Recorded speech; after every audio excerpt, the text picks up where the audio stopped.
En este vídeo vamos a abordar una primera parte de cómo se desarrolló la Edad Media en España. Pero antes de comenzar con la Edad Media, que ya sabéis que fue una de las grandes etapas de la historia de la humanidad, comenzó en el año 476, tenemos que remontarnos a la etapa anterior, la Edad Antigua. Una de las grandes civilizaciones de esta etapa fue el Imperio Romano. El Imperio Romano, como sabéis, estaba gobernado por un emperador que era el amo y señor de todo. Pues bien, este imperio fue muy importante porque consiguió conquistar muchísimos territorios, sobre todo las zonas que estaban alrededor del mar Mediterráneo. Para ello también tenemos que intentar pensar que antes las zonas que hoy conocemos no estaban organizadas exactamente así. Por ejemplo, Portugal y España, que hoy en día son dos países diferentes, antiguamente estaban unidos en un mismo territorio llamado Hispania. Y por supuesto este territorio también fue conquistado por el Imperio Romano. Pero como casi todas las cosas en esta vida tienen un final, el Imperio Romano también tenía sus días contados. Ya en el siglo III comenzó a debilitarse por diferentes razones. Y es en el siglo V donde empieza a sufrir diferentes ataques de pueblos germanos que llegan del norte y del este de Europa. Y concretamente en el año 476, el último emperador romano es derrotado, y es en ese año donde se marca el inicio de la Edad Media. Por tanto, todo lo que contemos a partir de ahora ya estaría dentro de la etapa de la Edad Media en España. Tras la derrota del Imperio Romano, todo el territorio que había sido conquistado por este se dividió, se organizó en pequeños reinos independientes. Uno de esos reinos fue el famoso reino de los visigodos, que se asentaron en la península ibérica. Y aunque al principio les pudo costar un poco, al final consiguieron hacerse con todo el territorio, es decir, llegaron pisando fuerte. Y decidieron instalar su capital en Toledo. ¿Y qué características o qué aspectos podíamos destacar en la sociedad de la península mientras estuvieron los visigodos? Estas 4. Adoptaron el latín como lengua oficial. Aplicaron las leyes de los romanos. ¿Por qué? Porque al final muchísimos habitantes todavía seguían siendo hispano-romanos. Su religión decidieron establecer que fuera el catolicismo y empezaron a construir iglesias con arcos de herradura. Los visigodos vivieron muy a gustito y muy tranquilos hasta que en el año 711 llegaron procedentes del norte de África los musulmanes, que derrotaron a los visigodos en una batalla muy importante llamada la Batalla de Guadalete. Y a partir de ese momento, los musulmanes se hicieron con prácticamente toda la península ibérica y las Islas Baleares. Solo resistió una pequeña zona de pueblos del norte.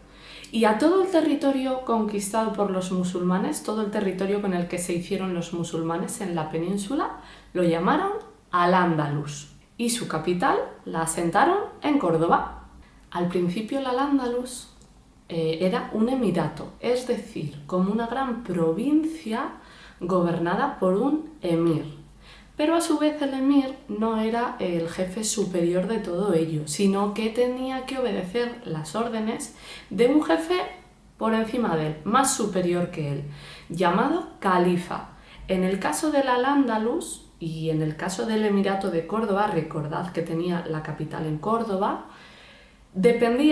recibían las órdenes del jefe superior o califa de Damasco, en Siria.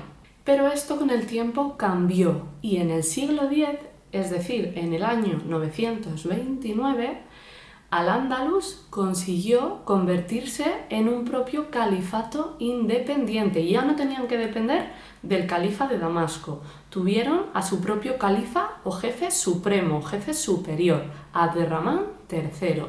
Y a este califato, ¿vale?, el que consiguieron establecer ellos de forma independiente, lo llamaron el Califato de Córdoba. Pero aún así, toda esta trayectoria que llevamos con el Al-Ándalus asentado en la península no es una época pacífica. Sigue habiendo enfrentamientos entre musulmanes y cristianos. Y esto hace que el Al-Ándalus se desestabilice, desaparezca el califato y todas las zonas se organicen en pequeños o se dividan en pequeños reinos independientes llamados reinos de taifas.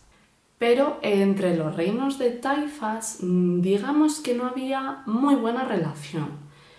O sea, no se llevaban demasiado bien. Y este hecho, ¿vale? Este detalle, lo intentaron aprovechar los reinos cristianos del norte para comenzar a meter de nuevo un poco la cabeza y a conseguir conquistar todos los territorios que habían ocupado los musulmanes. Entonces, durante toda esta etapa en la que los reinos cristianos intentan conquistar de nuevo los territorios musulmanes, vamos a destacar una batalla muy importante que tiene lugar en el año 1212 y es la batalla de las Navas de Tolosa. A partir de esta batalla en la que los reinos cristianos derrotan a las tropas musulmanas, poquito a poco van intentando hacerse con el resto del territorio del Al-Ándalus. Únicamente permanece un reino musulmán en pie, el reino de Granada, que no va a ser conquistado hasta un tiempo más tarde. Una vez que los reinos cristianos consiguen hacerse con prácticamente toda la península, comienza otra etapa en la península ibérica, pero de esa ya hablaremos en otro vídeo. Ahora, para terminar, vamos a hablar de qué características tenía la cultura y la sociedad del Al-Ándalus. La religión de los musulmanes es el Islam. La doctrina de esta religión se recoge en su libro sagrado, el Corán, que reconoce a Alá como único Dios y a Mahoma como su profeta. Los musulmanes, además, acuden a las mezquitas a orar y a estudiar su religión. La sociedad del Al-Ándalus estaba formada por 4 religiones diferentes. La primera sería la del grupo de los musulmanes. Era el grupo más poderoso, eran la mayoría. El segundo grupo estaría compuesto por los muladíes, que eran todas aquellas personas cristianas que se habían convertido a la religión del Islam. El tercer grupo serían los mozárabes, cristianos que seguían practicando su religión aunque vivieran en los territorios del Al-Ándalus.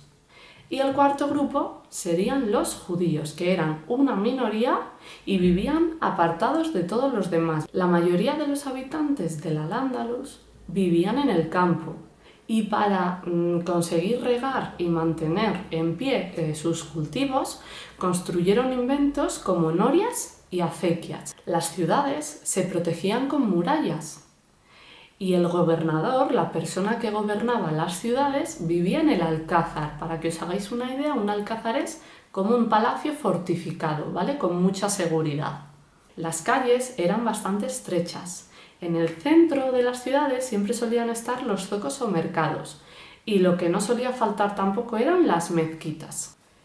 ¿Qué conservamos de la cultura del Al-Ándalus hoy en día? Algunas palabras de nuestro propio vocabulario. Alcalde, alcázar, nombres propios como Alcalá. También conservamos los números. Gracias a los árabes utilizamos el número 0. Algunos juegos como el ajedrez, por ejemplo, algunos alimentos, recursos como la brújula para orientarnos y, por supuesto, el arte. En el arte musulmán usaban mucho los colores, las pinturas, los azulejos, los arcos.